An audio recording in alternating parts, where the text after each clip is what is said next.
removed the mask requirements. We've eliminated testing requirements to re-enter the country.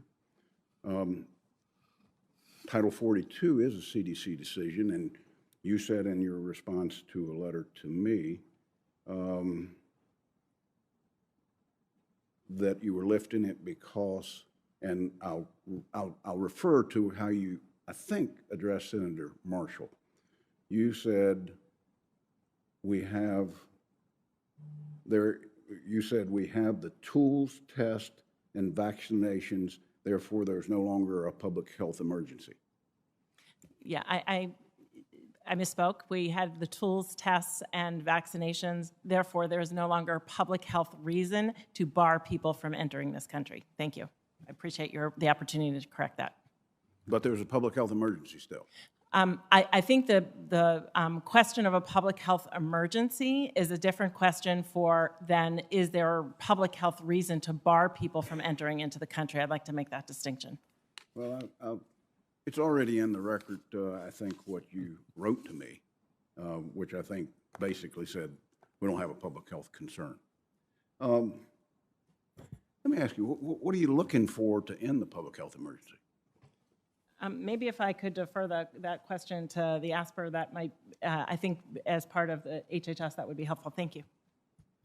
Sure. Thank you, Dr. Walensky. Thank you, Senator Burr. So the Secretary does have this authority, and he did, the Secretary declared it in January 2020, previous Secretary, and it's been extended multiple times. One of the commitments we've made in this administration is that we're going to give states and local governments 60 days notice before we take it down. In deciding whether to take it down, we're in daily communication with our clinicians, our scientists, the folks on the ground. What the public health emergency unlocks is healthcare system flexibilities. It's something that CMS relies on significantly. It extends Medicaid coverage for folks during times of an emergency. It extends telehealth coverage to those on Medicare. And it allows hospitals and nursing homes and other healthcare facilities some flexibilities in responding to the situation at hand. So we continue to be in touch to understand whether these are still necessary. And as Dr. Walensky said, the department will come together and make that decision or recommendation to the Secretary for him to decide. But we will give 60 days notice before it comes down. So you've answered the question that I asked, which will it be extended? Yeah, it'll be extended because 60 days from now is past July 15th, right? So no notification's been made to the state, so it will be extended past there. I'll write the Secretary and ask him what the criteria is to end the state of emergency, the public health emergency, excuse me. I would only point out that the guidance that we currently have going out does not suggest that there is a public health emergency. We're beginning to dismantle everything. I'm not sure it's for any reason other than the fact that everybody around the world is doing it because we are 60 or 90 or 120 days behind them.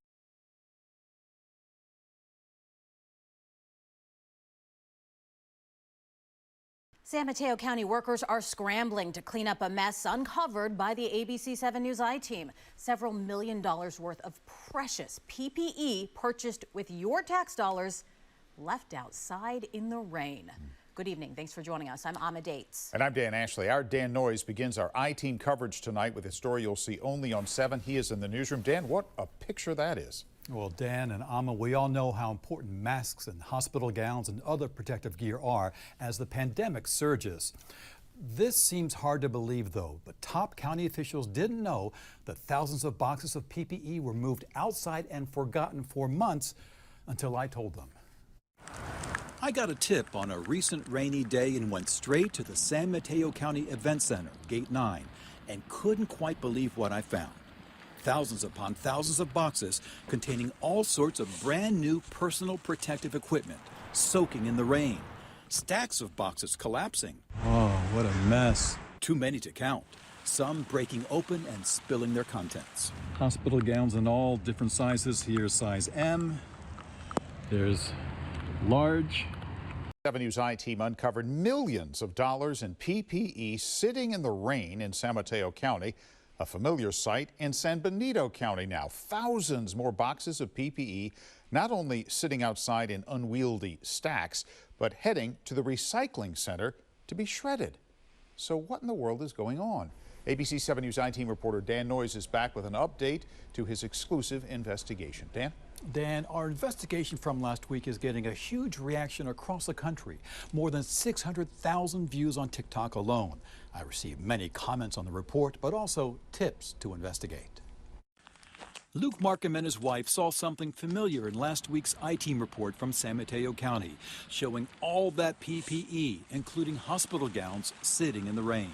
Hospital gowns in all different sizes. Here's size M, there's large, and of course here's double XL. She's watching the video, and it's the same company, ICU Eyewear Corporation. She says, Luke, that's the same company as over on Sheldon Drive. If they're letting it sit out in the rain in San Mateo, what's going on over on Sheldon Drive? The Markhams messaged me, so I met them in Hollister yesterday, went to the ICU Eyewear warehouse and found this.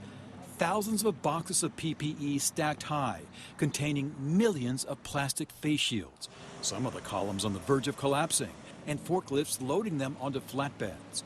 I followed the trucks to a nearby recycling center and saw the face shields going to the shredder. To throw away PPE? That's outrageous. I'm a COVID survivor. This is still a pandemic. We are going into year number 3. This is not okay. Markham took his complaint to his county supervisor. B. Gonzalez is the board's chair.